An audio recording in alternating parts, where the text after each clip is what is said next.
ಹಳೆಯ ಚಿನ್ನದ ಒಡವೆನ ಅಧಿಕ ಬೆಲೆಗೆ ಮಾರಬೇಕೆ? ಅಂದ್ರೆ ಆಟಿಕಾಗೆ ಕಾಲ್ ಮಾಡಿ 8880 ಅಟ್ಟಿಕಾ ಗೋಲ್ಡ್ ಕಂಪನಿ.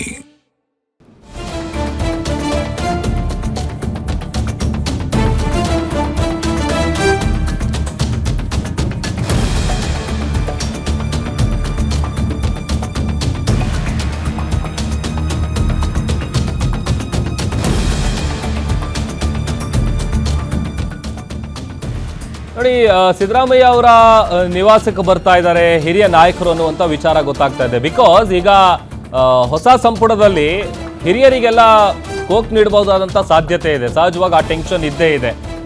ಯಾರಿಗೆ ಅವಕಾಶ ಮಾಡಿಕೊಡ್ತಾರೆ, ಯಾರಿಗಿರಲ್ಲ, ಯಾರು ಅವಕಾಶ ಕಳ್ಕೊಳ್ತಾರೆ ಅನ್ನುವಂಥ ಭೀತಿ, ಭಯ. ಸಿದ್ದರಾಮಯ್ಯ ಅವರ ನಿವಾಸದಲ್ಲಿ ರಾಜಕೀಯ ಚಟುವಟಿಕೆ ಗರಿಗೆದರುತ್ತಾ ಇದೆ. ಹಂಗಾಮಿ ಸಿಎಂ ಸಿದ್ದರಾಮಯ್ಯ ನಿವಾಸಕ್ಕೆ ಆಪ್ತರ ದಂಡು ದೌಡಾಯಿಸ್ತಾ ಇದೆ.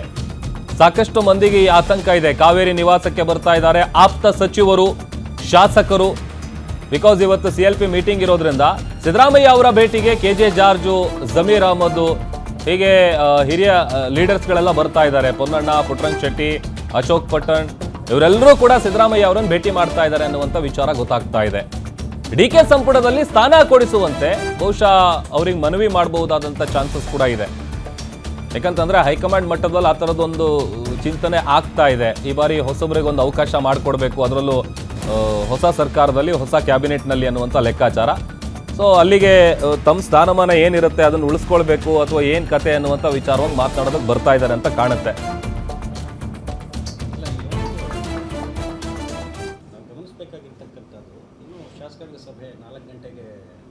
ಫಿಕ್ಸ್ ಆಗಿದೆ. ಅದಕ್ಕೆ ಮುಂಚೆ ಯಾಕೆ ಶಿವಕುಮಾರ್ ಅವರು ಲೋಕಭವನಕ್ಕೆ ಹೋಗ್ತಾ ಇದ್ದಾರೆ ಅನ್ನೋದ್ರ ಬಗ್ಗೆ ಒಂದಷ್ಟು ಸಹಜ ಕುತೂಹಲಗಳಿಗೆ ಜನರಿಗಿರುತ್ತೆ. ಅದನ್ನು ನಾವು ನನ್ನ ಊಹೆ ಸರಿಯಾಗಿದ್ದರೆ ಪ್ರಾಯಶಃ ಪ್ರಮಾಣ ವಚನದ ದಿನಾಂಕ ಫಿಕ್ಸ್ ಆಗಿದೆ ಅಂತ ಒಂದು.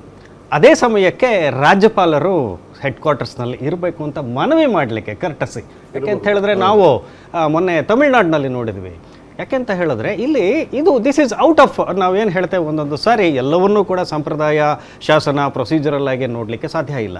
ಶಾಸಕಾಂಗ ಸಭೆ ಆದ ನಂತರ ಹೋಗ್ತಕ್ಕಂಥದ್ದು ಬೇರೆ, ಶಾಸಕಾಂಗ ಸಭೆಯ ನಾಯಕನಾಗಿ ಹೋಗ್ತಕ್ಕಂಥದ್ದು ಬೇರೆ. ಶಾಸಕಾಂಗ ಸಭೆಗೂ ಮುನ್ನ ಇವರು ಹೋಗಿ ರಿಕ್ವೆಸ್ಟ್ ಮಾಡಬಹುದಾ, ಸ್ವಾಮಿ ನಾವು ಈ ರೀತಿ ಒಂದು ದಿನ ಇಟ್ಕೊಂಡಿದ್ದೇವೆ, ದಯವಿಟ್ಟು ನೀವು ಆ ಸಮಯದಲ್ಲಿ ಇಲ್ಲಿ ನಿಮ್ಮ ಉಪಸ್ಥಿತಿ, ನಿಮ್ಮ ಘನ ಉಪಸ್ಥಿತಿಯಲ್ಲಿ ನೀವಿದ್ರೆ we will be grateful to you ಅಂತ ಒಂದು ಪ್ರಿಲಿಮಿನರಿ ಸಬ್ಮಿಷನ್ ಮಾಡಲಿಕ್ಕೆ ಹೋಗ್ತಾ ಇದ್ದಾರೆ ಅಂತ ನನಗನ್ಸುತ್ತೆ. I think Maruti also my concur this. Yes, ಲೋಕಭವನಕ್ಕೆ ತಲುಪಿದ್ದಾರೆ, ರಾಜ್ಯಪಾಲರನ್ನ ಭೇಟಿ ಮಾಡ್ತಾರೆ ಕೆಲವೇ ಕ್ಷಣಗಳಲ್ಲಿ ಅನ್ನುವಂಥ ವಿಚಾರ ಗೊತ್ತಾಗ್ತಾ ಇದೆ.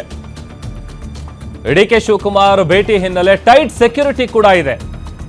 ನೋಡಿ, ಈಗ ರಾಜಕೀಯ ಚಟುವಟಿಕೆಗಳು ಗರಿಗೆದರುತ್ತಾ ಇದೆ. ಲೋಕಭವನದ ಸುತ್ತ ಬಿಗಿ ಬಂದೋಬಸ್ತನ್ನ ಪೊಲೀಸರು ಮಾಡಿದ್ದಾರೆ. ಲೋಕಭವನವನ್ನ ರೀಚ್ ಆಗಿದ್ದಾರೆ DK ಶಿವಕುಮಾರ್ ಅವರು. ಅಲ್ಲಿ ಈಗಷ್ಟೇ ರಾಜೇಂದ್ರ ಸರ್ ಕೂಡ ಹೇಳ್ತಾ ಇದ್ರು ಯಾವ ಕಾರಣಕ್ಕೆ ಹೋಗ್ತಾ ಇದ್ದಾರೆ, ಏನು ಎತ್ತ ಅಂತೇಳಿ. ಸಹಜವಾಗಿ ಕುತೂಹಲ ಇದ್ದೇ ಇರುತ್ತೆ. ಬಿಕಾಸ್ CLP ಮೀಟಿಂಗ್ ಆಗಬೇಕು. ಆಮೇಲೆ ಹೌದು ಸರ್, ಈಗ CLP ಮೀಟಿಂಗ್ ಇಂತ ಮುಂಚೆ ಯಾಕೆ ಹೋಗ್ತಾ ಇದ್ದಾರೆ ಅನ್ನುವಂಥದ್ದು ಬಹಳ ಜನಕ್ಕೆ ಗೊತ್ತಿರಲ್ಲ. ಯಾಕೆಂದ್ರೆ ಇದು ಒಂದು ಈಗ ಆಸ್ಪಿಷಿಯಸ್ ಡೇ, ಒಂದು ಲಗ್ನ, ಒಂದು ಗಳಿಗೆ ಮೊದಲೇ ಇವರು ಒಂದು ರೀತಿಯಾದಂತಹ ಒಂದು, ಅದು ಕೂಡ ನಿನ್ನೆ ಬಹಳ ಚರ್ಚೆ ಆಯಿತು ಬೇರೆ ಇದರಲ್ಲಿ. ಕಾಂಗ್ರೆಸ್ ಪಕ್ಷದವರು ಅವರವರ ಧರ್ಮವನ್ನು ಅನುಸರಿಸಲಿಕ್ಕೆ, ಆಚರಣೆ ಮಾಡಲಿಕ್ಕೆ ಶಿವಕುಮಾರ್ ಅವರಿಗೆ ಎಲ್ಲ ಸರ್ವ ಸ್ವಾತಂತ್ರ್ಯಗಳು ಇದೆ. ಅದು ಕೇವಲ ಒಂದು ಪಕ್ಷಕ್ಕೆ ಧರ್ಮ ಸೀಮಿತ ಅಲ್ಲ ಅಂತಕ್ಕಂಥ ನಾನು ಸ್ಪಷ್ಟಪಡಿಸ್ತೇನೆ. ಹಾಗಾಗಿ ಅವರು ಏನೋ ಒಂದು ಗಳಿಗೆನಲ್ಲಿ ಅದು ನಾವು ಇಂಥ ಪ್ರಮಾಣ ವಚನ ಸ್ವೀಕರಿಸಬೇಕು ಅಂತ ಸಮಯದಲ್ಲಿ ರಾಜ್ಯಪಾಲರು ಏನಾದರೂ ಬೇರೆ ಎಂಗೇಜ್ ಆಗಿದ್ದಾರಾ ಏನೋ ಗೊತ್ತಿಲ್ಲ. ಅದನ್ನು ವಿಚಾರಿಸ್ಕೊಳ್ಳಿಕ್ಕೆ ಅವರು ಹೋಗ್ತಾ ಇದ್ದಾರೆ ಅಂತಕ್ಕಂಥದ್ದು ನನಗೆ ಕಾಣಿಸ್ತಾ ಇರತಕ್ಕಂಥ ವಿಚಾರ ಅಂತ ನನಗೆ ಅನಿಸುತ್ತೆ. ಮತ್ತೆ ಮೊನ್ನೆ ಸಿದ್ದರಾಮಯ್ಯ ಅವರು ರಾಜೀನಾಮೆ ಕೊಡಕ್ಕೆ ಹೋದಾಗಲೂ ಕೂಡ ರಾಜ್ಯಪಾಲರು ಇರಲಿಲ್ಲ, ಅವರು ಹೊರ ರಾಜ್ಯದಲ್ಲಿದ್ದರು. ಆ ಥರದ್ದು ಏನಾದರೂ ಆಗ್ಬೋದು. ಹಾಗಾಗಿ ಮೊದಲೇನೆ ಹೋಗಿ ಒಂದು ರಿಕ್ವೆಸ್ಟ್ ಮಾಡ್ಕೊಳ್ಬೋದು. ಸರ್ ಹೇಳಿದಂತೆ 100% ಹೋಗೋ ಚಾನ್ಸಸ್ ಇದೆ. ಅದಕ್ಕೆ ಅದೊಂದು ರಾಜ್ಯಪಾಲರು ಏನಾದರೂ ಬೇರೆ ಕಾರ್ಯಕ್ರಮಗಳಿದ್ರೆ ಹೊರಗಡೆ ಹೋಗ್ತಾರೆ. ಅದಕ್ಕೆ ಇವತ್ತು CLP ಸಭೆ ನಡೀತಾ ಇದೆ. ಬಹುತೇಕ ಅವ್ರಿಗೆ ಕಾಂಗ್ರೆಸ್ ಹೈಕಮಾಂಡ್ ಇದನ್ನೆಲ್ಲ ಓರಲ್ ಆಗಿ ಹೇಳ್ಬೋದು ಅಷ್ಟೇ. ರಾಜ್ಯಪಾಲರು ಇದನ್ನು ಯಾವುದನ್ನು ಕೂಡ ಗಂಭೀರವಾಗಿ ಪರಿಗಣಿಸುವಂಥ ಅವಶ್ಯಕತೆ ಇರಲ್ಲ. ಅದು ಅವರವ್ರಿಗೆ ವಿವೇಚನೆಗೆ ಬಿಟ್ಟಂತಹ ವಿಚಾರ. ಆದರೆ ನನಗೆ DKC ವಿಚಾರದಲ್ಲಿ ಎರಡು ಕಾಣ್ತದೆ. ಇದು ಒಂದು ಸರ್ ಹೇಳ್ದಂಗೂ ಒಂದು ಇರ್ಬೋದು, ಅದೇ 100% ಅದು ಇರ್ಬೋದು. ಇನ್ನೊಂದು ಏನಂತ ಹೇಳಿದ್ರೆ DK ಶಿವಕುಮಾರ್ ಪ್ರತಿ ಕ್ಷಣವನ್ನು ಕೂಡ ಜ್ಯೋತಿಷ್ಯದ ಮೇಲೇ ರಾಜಕೀಯ ಮಾಡ್ತಾರೆ, ಜ್ಯೋತಿಷ್ಯದ ಮೇಲೇ ಜೀವನ ಮಾಡ್ತಾರೆ, ಜ್ಯೋತಿಷ್ಯದ ಮೇಲೇ ಜೀವಿಸ್ತಾರೆ. ಹಾಗಾಗಿ ಯಾರಾದರೂ ಜ್ಯೋತಿಷಿಗಳು ಹೇಳಿರ್ಬೋದು ಈ ಸಮಯದಲ್ಲಿ ಹೋಗಿ ನೀವು ರಾಜ್ಯಪಾಲರಿಗೆ ಮೊದಲೇ ಭೇಟಿಯಾಗಿ CLP ಸಭೆ ಆದ ಬಳಿಕ ಎಂಥದ್ದು ಕಾಲ ಇದೆ, ಆ ಕಾಲ ಇದೆ, ಈ ಕಾಲ ಇದೆ, ಅದು ಟೈಮ್ ಸರಿ ಇಲ್ಲ, ಹಾಗಾಗಿ ಬೆಳಗ್ಗೆ ಹೋಗಿ ಈಗ 10:30 ಒಳ್ಳೆ ಸಮಯ ಹೋಗಿ ಅಂತ ಈ ಥರವೂ ಹೇಳಿರ್. ನಾನು ಅದನ್ನು ಫಾಲೋ ಮಾಡೋದು ತಪ್ಪು ಅಂತ ಹೇಳಲ್ಲ, ಕರೆಕ್ಟು ಅಂತ ಹೇಳಲ್ಲ, ಅದು ಅವ್ರವ್ರಿಗೆ ಬಿಟ್ಟದ್ದು. ಹೌದು, ಅದು ಮತ್ತೆ ಇದು ಫಾಲೋ ಮಾಡೋದು ಯಾವುದೋ ಒಂದು ಪಕ್ಷಕ್ಕೆ ಸೀಮಿತ ಅಂತಲ್ಲ, ಎಲ್ಲ ಪಕ್ಷದವರು ಮಾಡ್ತಾರೆ. ಹಂಗಾದರೆ BJP ಅವ್ರಿಗಿಂತಲೂ ಜಾಸ್ತಿ ದೇವರು, ಧರ್ಮ, ಹೋಮ ಅವನ ಮಾಡೋದು DK ಶಿವಕುಮಾರ್ ಮಾಡಿದಷ್ಟು ಪೂಜೆ ಪುನಸ್ಕಾರಗಳು ಈ ರಾಜ್ಯದ 3 ಪಕ್ಷದ ಯಾರೂ ನಾಯಕರು ಮಾಡಿಲ್ಲ, ಎಕ್ಸೆಪ್ಟ್ ದೇವೇಗೌಡರು ಅಷ್ಟೇ ಮಾಡ್ತಾರೆ. ದೇವೇಗೌಡರು ಈ ವಯಸ್ಸಲ್ಲೂ ಕೂಡ ದೇವರು ವಿಚಾರದಲ್ಲಿ ಯಾವುದೇ ಕಾರಣಕ್ಕೂ ಕಾಂಪ್ರಮೈಸ್ ಆಗೋದಿಲ್ಲ. ಅದಾದ ಬಳಿಕ ನಾನು ನೋಡ್ದಂಗೆ DK ಶಿವಕುಮಾರ್ ನಾವು ಆ ವಿಚಾರದಲ್ಲಿ ನೋಡಿದಾಗ ಸಿದ್ದರಾಮಯ್ಯ ತದ್ವಿರುದ್ಧ, ಅದು ಅವ್ರವ್ರಿಗೆ ಬಿಟ್ಟಿದ್ದು. ಸಿದ್ದರಾಮಯ್ಯ ನಂಬಲ್ಲ, DK ಶಿವಕುಮಾರ್ ನಂಬ್ತಾರೆ.